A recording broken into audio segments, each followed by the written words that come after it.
Drejtori i përgjithshëm i Policisë së Shtetit, drejtues madhor Skënder Hita, zhvilloi një takim me strukturat e Komisariatit të Policisë Sarand me fokus sigurinë, zbatimin e ligjit dhe rritjen e forcës reaguese të strukturave të policisë. Gjatë takimit, drejtori i përgjithshëm i Policisë së Shtetit fshikulloi Policinë e Qarkut të Vlorës.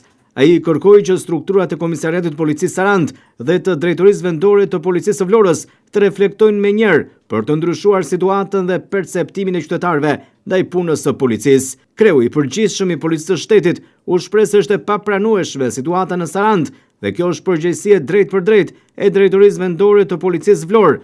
Ndaj kërkohet reflektim, përgjegjësi dhe rikthimi besimit të qytetarëve te policia, cili do që do të mbajë lidhje apo do të favorizojë grupet kriminale dhe elementët me rrezikshmëri të lartë shoqërore, do të përjashtohet nga policia dhe drejtësia do të merret me të, thanë ndër të tjera Hita. Strukturat policore duhet të reagojnë me forcë ndaj grupeve kriminale, armbajtjes pa leje, kapjes së shtetasve të kërkuar, trafikut të narkotikëve dhe ndaj çdo aktiviteti kriminal që cënon rendin dhe sigurinë publike, u shpreh drejtori i përgjithshëm i policisë. Ndërtimet pa leje në asnjë mënyrë nuk do të lejohen. Bashkëpunoni dhe koordinoni veprimet me strukturat e tjera përgjegjëse për mbrojtjen e territorit, u shpreh ai. Siguria në shkolla po ashtu do të jetë prioritet, ndërsa deri në ditën e fundit të vitit shkollor kërkohet angazhimi maksimal për sigurinë e jetës dhe shëndetit të nxënësve, sigurimin e informacionit me agjentët e policisë kriminale dhe goditjet e atyre që tentojnë të dëmtojnë të ardhmen e vendit. Policia rrugore, sipas Hitës, dhe patrullat e përgjithshme duhet të ushtrojnë kontroll të plotë ndaj shkeljeve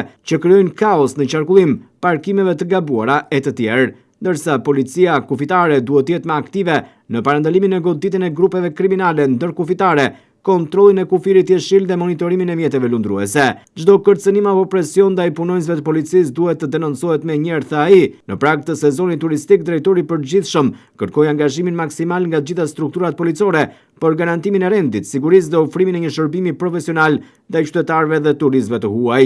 Në përfundim, kreu i Policisë së Shtetit theksoi se Policia e Sarandës duhet të rikthehet në standardet që qytetarët meritojnë përmes profesionalizmit, reagimit në kohë dhe zbatimit të pranueshëm të ligjit.